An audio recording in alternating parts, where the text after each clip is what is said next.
മനേകാ ഗാന്ധിക്ക് മറുപടിയുമായി മന്ത്രി കെ.ടി. ജലീൽ. മനുഷ്യസ്നേഹമില്ലാത്തവർക്ക് എങ്ങനെ മൃഗസ്നേഹത്തെക്കുറിച്ച് സംസാരിക്കുവാൻ കഴിയുമെന്ന് മന്ത്രി. വന്ധ്യംകരണം നടപ്പാക്കുന്നതിൽ സർക്കാരിന് വീഴ്ച പറ്റി. അത് സ്വയം വിമർശനമായി ഉൾക്കൊള്ളുന്നു. തെരുവ് നായ്ക്കളെ കൈകാര്യം ചെയ്യേണ്ട രീതിയിൽ കൈകാര്യം ചെയ്യുമെന്നും മന്ത്രി പറഞ്ഞു.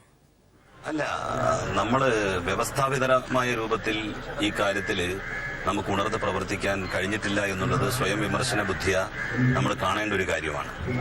തദ്ദേശ സ്വയംഭരണ സ്ഥാപനങ്ങളിലെ ഭരണാധികാരികൾ, അതുപോലെ തന്നെ അവിടുത്തെ ഉദ്യോഗസ്ഥന്മാർ, അവരാണ് ഇക്കാര്യത്തിൽ താല്പര്യം കാണിക്കേണ്ടത്. ഇതിനെ സംബന്ധിച്ച് ഇനി വ്യക്തമായിട്ടുള്ള ഒരു മോണിറ്ററിംഗ് ഉണ്ടാകും. നമ്മുടെ സമൂഹത്തിൽ വലിയ ഒരു പ്രയാസവും ബുദ്ധിമുട്ടും തെരുവ് നായ്ക്കളുടെ ശല്യം സൃഷ്ടിക്കുന്നുണ്ട്. എങ്ങനെയാണ് ഇതിനെ മറികടക്കാൻ കഴിയുക എന്നുള്ളത് തന്നെയാണ് ഗവൺമെന്റ് ഗൗരവപൂർവ്വം ആലോചിക്കുന്നത്. സ്റ്റെറിലൈസേഷൻ ശക്തിപ്പെടുത്തുക, ഈ വന്ധീകരണ പ്രക്രിയ ശക്തിപ്പെടുത്തുക, അപകടകാരികളായിട്ടുള്ള തെരുവ് നായ്ക്കളെ കൈകാര്യം ചെയ്യേണ്ട രീതിയിൽ തന്നെ കൈകാര്യം ചെയ്യുക. മനുഷ്യസ്നേഹം തന്നെ ഇല്ലാത്തവർ എങ്ങനെയാണ് ഈ മൃഗസ്നേഹത്തെ സംബന്ധിച്ച് പറയാൻ വേണ്ടി കഴിയുക? പ്രഥമമായി മനുഷ്യസ്നേഹമാണ് നമുക്കൊക്കെ ഉണ്ടാവേണ്ടത്. അവിടെ നിന്നാണ് മൃഗസ്നേഹം പരിലസിച്ചു പോകുന്നത്.